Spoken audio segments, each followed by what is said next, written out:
जा रही हूँ। अरे वाह, क्या बनाए नाश्ते में? वो माँ, मैंने मैगी ही बनाई होगी। हाँ माँ, थोड़ी देर हो रही थी तो मैंने सोचा कि मैगी ही बना लूं। अरे मैगी की भूखी, तेरा पेट कब भरेगा इस मैगी से? पेट तो बहुत अच्छे से भर जाता है माँ, बस मन ही नहीं भरता। जब से रिया हॉस्टल में आई थी तब से ही वो दिन रात बस मैगी ही खाती रहती थी। ना तो उसने कभी कुछ और बनाना सीखा और ना ही सीखने में रुचि ली। ऐसे ही उसका कॉलेज भी पूरा हो गया और फिर वो अपने घर लौट गई। फिर एक दिन, सुन जल्दी तैयार हो जाना, ठीक है? क्यों, क्या हुआ? कहीं जाना है क्या? अरे पगली, बताया तो था आज लड़के वाले आ रहे हैं तुझे देखने।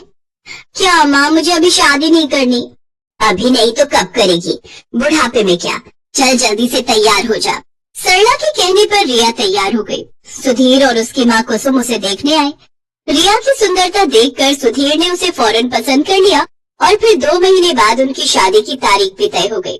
इसी बीच सुधीर और रिया बाहर घूमने गए और फिर एक होटल में। तुम क्या खाना पसंद करोगी? मैं तो राजमा चावल खाऊंगा। वो यहाँ मैगी मिलती है क्या? हाँ मिलती ही होगी, पर होटल में आकर मैगी खाओगी? हाँ, क्यों नहीं। चलो ठीक है, जैसे तुम्हारी मर्जी। उस दिन सुधीर को समझ आ गया था कि रिया को मैगी बहुत पसंद है, लेकिन कितनी ज्यादा पसंद है ये तो उसे मालूम होना अभी बाकी था। फिर उसी शाम, रिया देख अब तेरी शादी होने जा रही है, अपने ससुराल में जाकर उन्हें क्या खिलाएगी? बस मैगी? अरे कुछ तो खाना बनाना सीख ले, वरना तेरी सास तुझे धक्के देकर घर से बाहर कर देगी। हाँ माँ, कल से मुझे खाना बनाना सिखा देना, ठीक है? रिया को कभी खाना बनाने में इंटरेस्ट नहीं आया। उसने जब बहुत आसानी से अपनी माँ को कहा कि वो कल से ही खाना बनाना सीखेगी, तभी उसकी माँ समझ गई थी कि वो जरूर कोई तिकड़म भिड़ा रही है। शादी को अब बस 10 दिन बचे थे और अगले ही दिन रिया की 4 सहेलियां उसकी शादी के लिए उसके घर में आकर रुक गई। सरला समझ गई कि अब वो उसकी सहेलियों के सामने उसे क्या ही खाना बनाना सिखा पाएगी, और हुआ भी वही जिस बात का सरला को डर था। शादी की तारीख आ गई, पर असली कहानी तो अब शुरू होने वाली थी। शादी के ठीक 2 दिन बाद, रिया बेटी यहाँ आओ। जी माँ जी, हमारे यहाँ रिवाज है कि नई बहू दूसरे दिन खाना बनाती है। आज सुधीर के फूफा जी और मौसा जी खाना खाने आएंगे, तो तुम एक काम करो, 3-4 तरह की बढ़िया सब्जी वगैरह बना लो।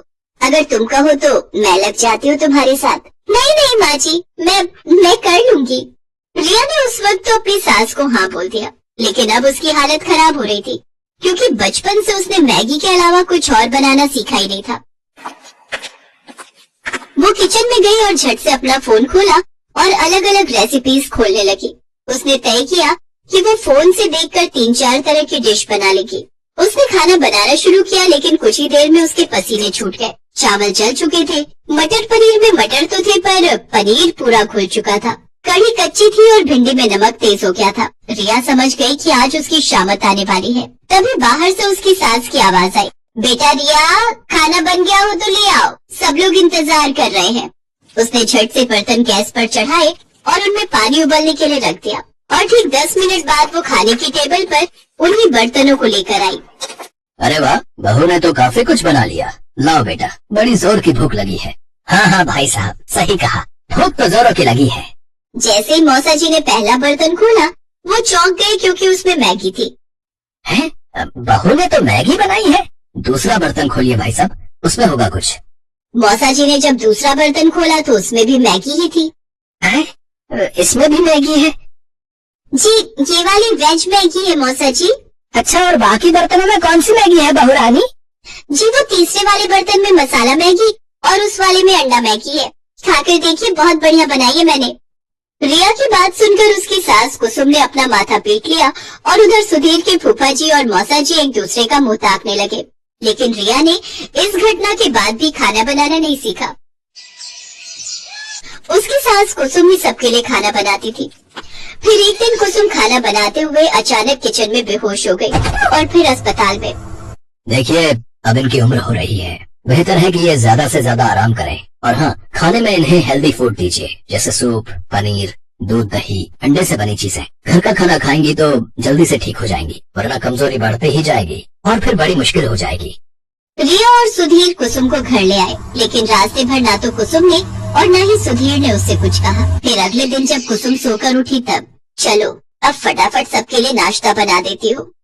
जैसे ही कुसुम किचन में जाने लगी तभी रिया उसके पास आई। उसके हाथों में पराठे और सब्जी थे और आंखों में आंसू। पराठे जले हुए थे और सब्जी कच्ची थी। कुसुम ने मुस्कुराकर रिया के सिर पर हाथ फेरा और बोली, कोई बात नहीं बेटा, ऐसा करो मेरे लिए कुर्सी डाल दो रसोई में, मैं बताती जाऊंगी और तुम बनाती जाना, फिर देखना सब ठीक से बनेगा। उस दिन से कुसुम रिया को हर रोज खाना बनाना सिखाने लगी और रिया भी अब दिल लगाकर सीखने लगी। 6 महीनों तक रिया ने मैगी को हाथ तक नहीं लगाया और अब वो बहुत बढ़िया खाना बनाने लगी। उसकी सास कुसुम भी अब पहले से तंदुरुस्त हो गई थी। फिर एक दिन जब रिया अपने कमरे में थी तभी उसकी सास वहाँ एक कटोरा लेकर आई। लो रिया, खाना खा लो। अरे माँ जी, मैंने खाना बनाया हुआ है, आपने क्यों? अरे मैगी बनाई है तुम्हारे लिए, मुझे भी तो तुम्हारा थोड़ा ख्याल रखना चाहिए ना।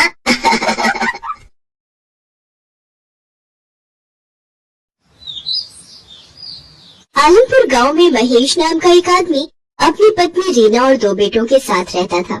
महेश अंडा सप्लाई का काम करता था। महेश का स्वभाव बहुत ही गुस्सैल और मक्कार किस्म का था। वो अक्सर रीना और अपने बच्चों को मारता पीटता रहता था। एक रोज, ये क्या बनाया है खाने में है? जब देखो रोज दाल बना के रख देती है। जितने पैसे तुम घर में देते हो उससे सिर्फ दाल ही आ सकती है। सब्जी पता है कितनी महंगी है? मुझे नहीं खानी तेरी ये दाल वाल, जा मेरे लिए मस्त सा अंडा पराठा बना कर रहा, नहीं तो तेरी ऐसी सुताई करूंगा कि आगे से दाल चावल बनाना हमेशा के लिए भूल जाएगी, समझी? रीना रोते हुए रसोई में जाती है और फिर पराठे के अंदर अंडा भर के सबके लिए अंडा पराठा बना कर ले आती है, जिसे खाने के बाद बच्चे बोलते हैं, माँ तुमसे अच्छा अंडा पराठा तो कोई बना ही नहीं सकता, सचमुच मजा ही आ गया। बस बस, इतना सर पर चढ़ाने की जरूरत नहीं है अपनी माँ को। रीना जो कुछ भी करती है महेश को कभी भी पसंद नहीं आता। छोटी छोटी बातों को लेकर वो रीना से लड़ाई करता रहता। एक दिन दोपहर को बच्चे अभी स्कूल से आए ही थे कि एक आदमी रीना के पास भागा भागा आता है। भाभी, महेश दुकान से पैसे चुरा कर भाग गया है और उसने मालिक से कर्जा भी लिया हुआ है। ये तुम क्या कह रहे हो भैया? मुझे तो इस बारे में कुछ भी नहीं पता। और कर्जा किसके लिए? हमें तो कर्जे की कभी जरूरत ही नहीं पड़ी। मैं तो बस आपको बताने चला आया, अभी थोड़ी देर में यहाँ पर पुलिस भी आएगी पूछताछ के लिए। हे भगवान, ये क्या हो गया? मुझे तो कुछ भी नहीं पता, मैं क्या बोलूंगी? उस आदमी ने तो मुझे कभी कुछ बताया ही नहीं। थोड़ी देर में वहाँ पर पुलिस पहुँच जाती है। वो रीना और बच्चों से पूछताछ करती है, लेकिन पुलिस जान जाती है कि इन लोगों को कुछ भी नहीं पता, इसलिए वो ये बोलकर चले जाते हैं कि अगर वो घर आए तो हमें इत्तला कर देना। पुलिस के जाने के बाद रीना सर पकड़कर बैठ जाती है। दोनों बच्चे आकर उसके आसपास बैठकर दिलासा देने लगते हैं। माँ तू क्यों परेशान होती है? तेरे को पता ही था ना कि बाबा कैसे थे। हम है ना माँ, सब मिलकर कर लेंगे। रोते रोते रीना अपने बच्चों को गले से लगा लेती है। अब उसे सामने आगे का समय बिल्कुल अंधकार में दिख रहा था। वो तो पढ़ी लिखी भी नहीं थी कि कहीं नौकरी कर लेती, क्या काम करेगी ये भी वो नहीं सोच पा रही थी। अभी तो वो उस दुख से उबर भी नहीं पाई थी कि महेश धोखा देकर चला गया है। 2-4 दिन इसी तरह निकल जाते हैं, मरता क्या न करता। आखिर में रीना को घर से काम के लिए निकलना ही पड़ा, पर उसे समझ में नहीं आ रहा था कि वो आखिर करे तो क्या करे। शाम के समय वो दोनों बच्चों के साथ बैठी होती है कि तभी, माँ हम दोनों को बहुत ही तेज भूख लगी है, तुम अपने हाथ का वो टेस्टी वाला अंडा पराठा बना दो। ये सुनकर रीना को एक आइडिया आता है और वो अगले दिन बच्चों के स्कूल जाने के बाद अंडा पराठे का सामान और बाकी सारा जरूरी सामान लाती है और शाम को जाकर बाजार में एक रेड़ी लगा देती है। वो पहली बार इस तरह का काम कर रही थी जिसकी घबराहट उसके चेहरे पर भी दिखाई दे रही थी। तभी सुनो बहन जी, जरा मेरे लिए अंडा पराठा की एक प्लेट लगाना। हाँ जी, अभी लीजिए, मैं बनाती हूँ। रीना झट से तवा गरम करती है और उसके ऊपर अंडा पराठा बनाने लगती है। फिर उसके ऊपर मक्खन डालकर ग्राहक को देती है। अरे वाह, मैंने इतनी जगह से अंडा पराठा खाया, लेकिन इतना टेस्टी मैंने आज तक कभी नहीं खाया। और पराठे के ऊपर पड़े इस माखन ने इस पर चांद चांद लगा दिए हैं। रीना उसे धन्यवाद बोलती है। बहन जी, जरा 2 प्लेट अंडा पराठा मेरे लिए भी बना देना, और हाँ, एक में जरा मिर्च नमक कम रखना है। अंडा पराठा खाने के बाद वो आदमी भी रीना के हाथ के बने अंडा पराठा की खूब तारीफ करता है। भाई मैंने तो आज तक इतना परफेक्ट आमलेट नहीं खाया है। मिर्च मसाले का तो इतना परफेक्ट बैलेंस है कि वाह भाई वाह, मजा ही आ गया। ये सुनकर रीना के अंदर थोड़ा सा आत्मविश्वास जागता है। शाम तक रीना काफी सारे अंडा पराठा बेचकर घर आती है। बच्चे घर पर उसका इंतजार कर रहे होते हैं। अपनी माँ को पहली बार काम से आता हुआ देखकर वो दोनों भागकर अपनी माँ के लिए पानी और चाय बना लाते हैं। माँ तो कितनी अच्छी है, तुझे हमारी कितनी फिक्र है। बाबा ने एक बार भी हम लोगों के बारे में नहीं सोचा और हमें इस हालत में छोड़कर चले गए। बस मेरे बच्चों, पीछे की सारी बातें भूल जाओ और आगे अपना भविष्य देखो। अब हम तीनों को मिलकर अपना आज अच्छा करना है ताकि हमारा भविष्य अच्छा हो सके। माँ, हम भी तेरे साथ शाम को ऑमलेट बनवाने में मदद किया करेंगे। हाँ माँ, हम स्कूल से आकर जल्दी से अपना काम खत्म कर लेंगे और फिर शाम को आपके साथ मदद किया करेंगे। तीनों माँ बेटे बड़े हौसले के साथ अगले दिन से अपना काम और अच्छे से शुरू करते हैं। अब शाम को रीना के पास ग्राहकों की भीड़ लगने लगी। अमित और राहुल ग्राहकों को बना हुआ अंडा पराठा सर्व करते हैं। अब रीना के हाथों का अंडा पराठा लोगों को इतना पसंद आने लगा कि लोग दूर दूर से भी वहाँ अंडा पराठा खाने आने लगे। अब रीना अंडा पराठा ही नहीं बल्कि उबले हुए अंडे और मसाला अंडे, मसाला ऑमलेट, बटर ऑमलेट और अंडा मैगी बनाने लगी। उसके पास अब हर तरह के ग्राहक आते और बच्चों को खासकर अंडा मैगी बहुत पसंद आती है। तीनों माँ बेटा बहुत मेहनत कर रहे थे। देखते ही देखते उनकी दुकान बहुत अच्छी चलने लगती है और आमदनी भी अच्छी होने लगती है। राहुल और अमित सुबह दिल लगाकर पढ़ाई करते और शाम को अपनी माँ की मदद करते हैं। बस माँ, कुछ दिन की बात है, फिर हम लोग अपनी पढ़ाई पूरी कर लेंगे और कहीं ना कहीं अच्छी नौकरी भी करने लगेंगे।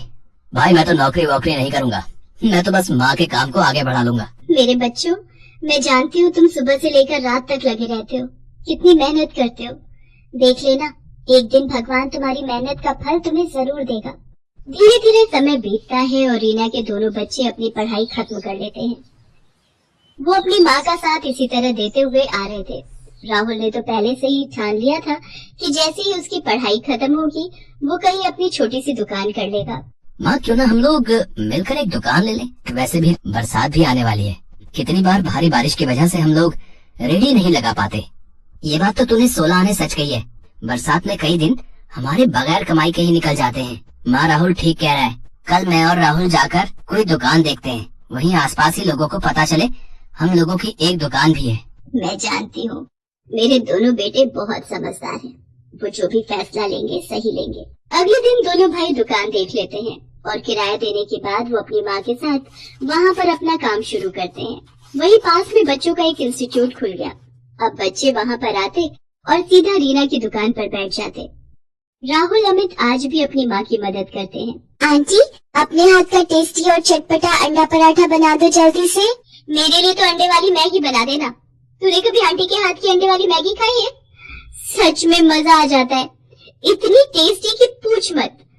घर पर कई बार ट्राई किया पर आंटी के हाथ जैसा स्वाद कभी नहीं आया। अब मैं ज्यादा नहीं सोचती और मैगी खाने सीधा यहीं चली आती हूँ। रीना को बच्चों के मुंह से अपने खाने की तारीफ सुनकर बड़ा अच्छा लगता है और वो और भी लगन और प्यार से उन बच्चों के लिए अंडे बनाती है।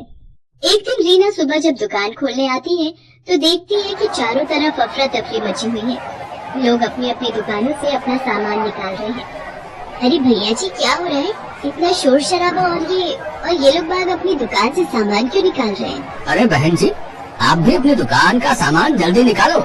जिस दुकानदार ने ये दुकान किराए पर दी है, यहाँ की सब दुकानें इलीगल हैं। हाँ, जिन्हें सरकारी महकमे के लोग बंद करने आने वाले हैं।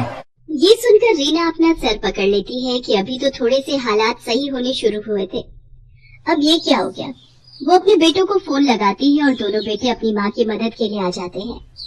अब उन्हें दुकान का किराया दिए हुए 10 ही दिन हुए थे। रीना थोड़ा विचलित हो जाती है। वो लोग जैसे तैसे करके दुकान का सारा सामान निकाल कर बाहर ले आते हैं और सरकारी लोग आकर दुकानों पर ताला लगा देते हैं। पता नहीं भगवान की क्या इच्छा है, जब भी थोड़ा समय अच्छा होने लगता है तभी कोई बड़ी मुसीबत आने लगती है। माँ तो फिक्र क्यों करती है, हम देख लेंगे, कुछ ना कुछ हो जाएगा। रीना अपने दोनों बच्चों के साथ वापस वहीं फुटपाथ से शुरू करती है जहाँ उसने पहली बार अंडे की रेडी लगाई थी। जैसा कि रीना को डर लग रहा था कि अब क्या होगा, फिर दोबारा से काम कैसे शुरू होगा, फिर ऐसा रीना के साथ कुछ नहीं हुआ। उसके हाथों का स्वाद लोगों को उसके पास खींच ही लाता है। धीरे धीरे 1 साल का समय बीत जाता है। रीना के हालात बहुत ही अच्छे हो जाते हैं। धीरे धीरे उसके पास थोड़ी बहुत जमा पूंजी भी इकट्ठी हो जाती है, जिससे उसका आत्मविश्वास और बढ़ जाता है और वो अपने काम को आगे बढ़ाने का सोचने लगती है। अब वो अपने बेटे राहुल को भी अपने जैसा अंडा पराठा बनाना सिखा देती है। अब माँ बेटा दोनों मिलकर दोनों